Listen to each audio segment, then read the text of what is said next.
L'amour à Rayatz, il avait dit que celui qui étudiera le Tanya, il sera sauvé de la folie de ce monde. Amen.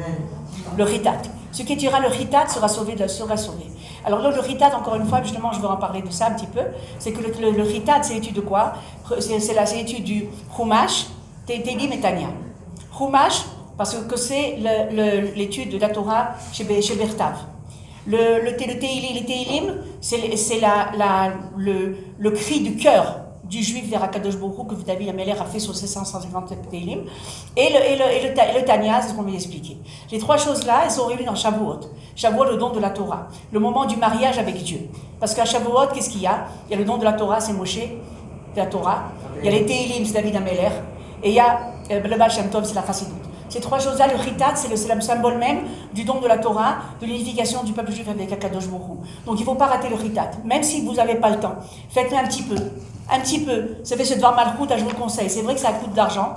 Ça fait 770 shekels par an. C'est pas énorme, mais seulement, je ne fais pas la publicité pour n'importe quoi. Mais je vous dis, ce livre-là, il est magnifique parce qu'il vous fait donner accès à étudier du Ritat d'une manière facile. Vous avez tout dedans. Je vous conseille de vous abonner, c'est vraiment formidable. Je sais qu'il y a Natania, il peut prendre une fois par mois les 4, s'il n'a pas envie de s'abonner. Il prend chaque mois, il va chercher 4 livres, c'est pour toutes les 4 semaines.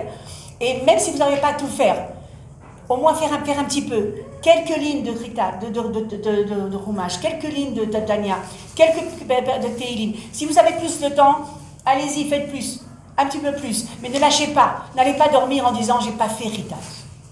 Parce que le rabbi, il a dit c'est Bakasha Nafshit. Je vous demande de tout mon cœur.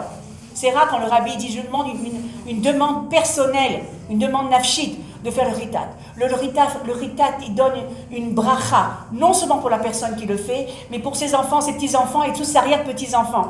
Une bracha morale, physique, spirituelle, financière, tout ce que vous voulez. C'est la source de la bénédiction. Alors, il ne faut pas s'en priver de s'attacher à faire le Ritat comme il peut le faire. Il y a aussi le Yom Yom, un jour qui passe en Yom Yom, ce n'est pas un jour. Déjà, même des fois, vous avez des applications, même ça, allez chercher le livre. Vous ouvrez, ceux qui ont des téléphones comme ça, ils peuvent faire descendre l'application, vous l'avez, vous ouvrez, vous lisez comme ça, vous avez fait Ritat. C'est magnifique. On ne sait pas, nous, voyez-nous, on est dans le noir, on ne voit pas ce qui se passe. On croit le rabbi, parce que le rabbi, lui, il sait ce qui se passe.